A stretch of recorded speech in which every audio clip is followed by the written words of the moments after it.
God's timing certainly isn't my timing. As we learn in the book of Isaiah, his thoughts are not our thoughts and his ways are not our ways. God calls us to trust him even when we cannot understand current circumstances, and to be patient even when we want to accelerate work in his name. These are two of the recurring lessons God has taught me throughout my life.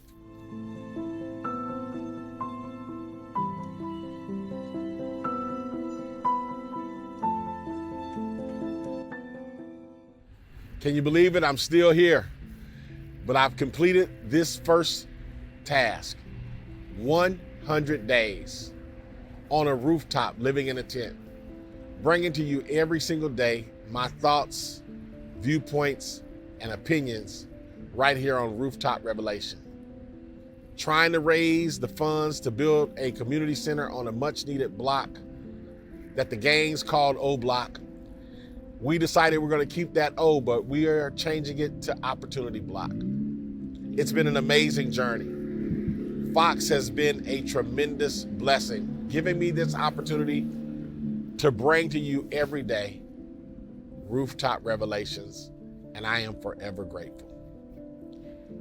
For the past 100 days and 99 bitter cold nights, I've been camped out on top of these 8 shipping containers on the south side of Chicago at a location where our church hopes to build a new community center. My plan was to spend 100 nights up on the rooftop to raise funds for the center, while also raising awareness of the plague of violence in Chicago. 100 days up on the roof in Chicago's winter, I figured would be more than enough to raise the funds to build a community center. But my timing, as is often the case, was not God's timing. While fundraising is going well and we have been blessed by the generosity of so many donors, we've not yet met our goal. For the past few weeks, I have sensed that God was telling me to stay up on the roof until the fundraising for this project was complete. I know it was God's voice telling me to remain on the roof because it certainly wasn't my heart's desire. Temperatures have gotten down to minus 20 degrees with the wind chill factor, and I have been eagerly looking at my calendar, counting the days until I would come down from this rooftop. During my time up here, I've invited CEOs of major corporations, religious leaders, college presidents, and politicians to spend a night camping out with me. And those who have camped out with me have seen firsthand why our community is in need of more resources and better programs for our youth. The Woodlawn neighborhood on the south side of Chicago is known for gun violence. In fact, during my time up on this roof, I've heard countless gunshots fired with near constant sounds of police sirens waiting in the background.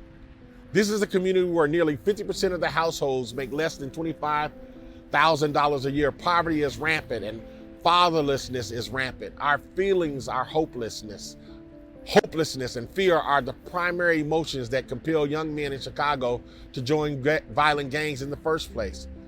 But feelings of rootedness in a relationship with Jesus, a strong sense of self-worth, and ties to the community are the 3 best ways to prevent growth of gangs and to help young men transition from being violent gang members to productive members of our society.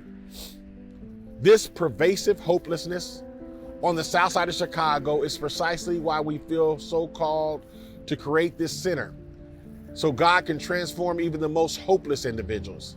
And in my 22 years of serving as a pastor in this community, I've seen the life-changing transformation that only God can orchestrate. I've worked with former gang members to help them receive training to start a new career, and even more importantly, a new life. With positions in construction, lawn service industry, and restaurant industry.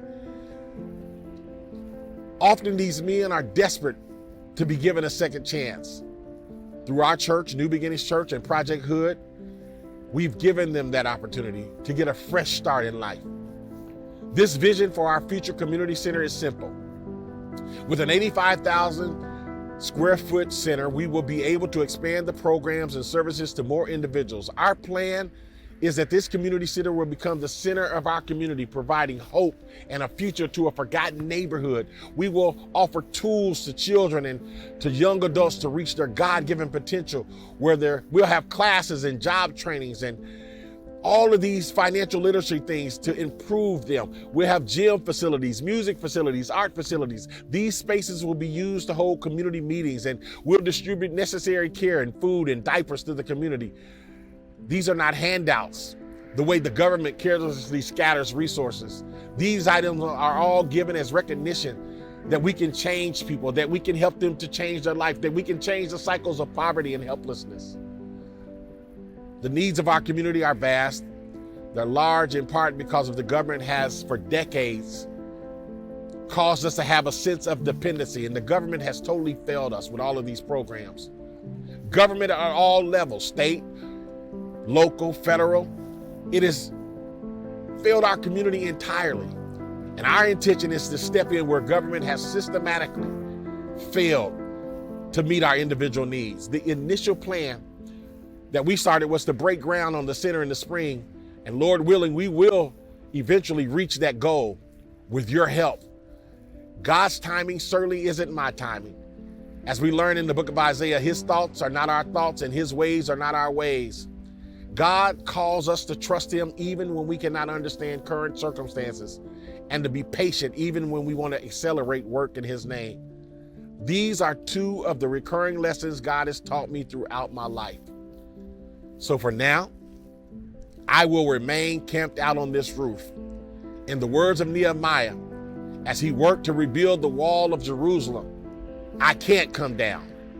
Not until the work is finished, and not until the job is complete, not until the purpose is fulfilled, and God has completed what he has started.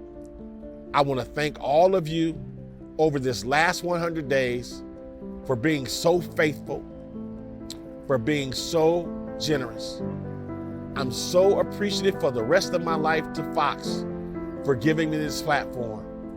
I want to say thank you to Eli Steele, who has produced such a magnificent show every single day.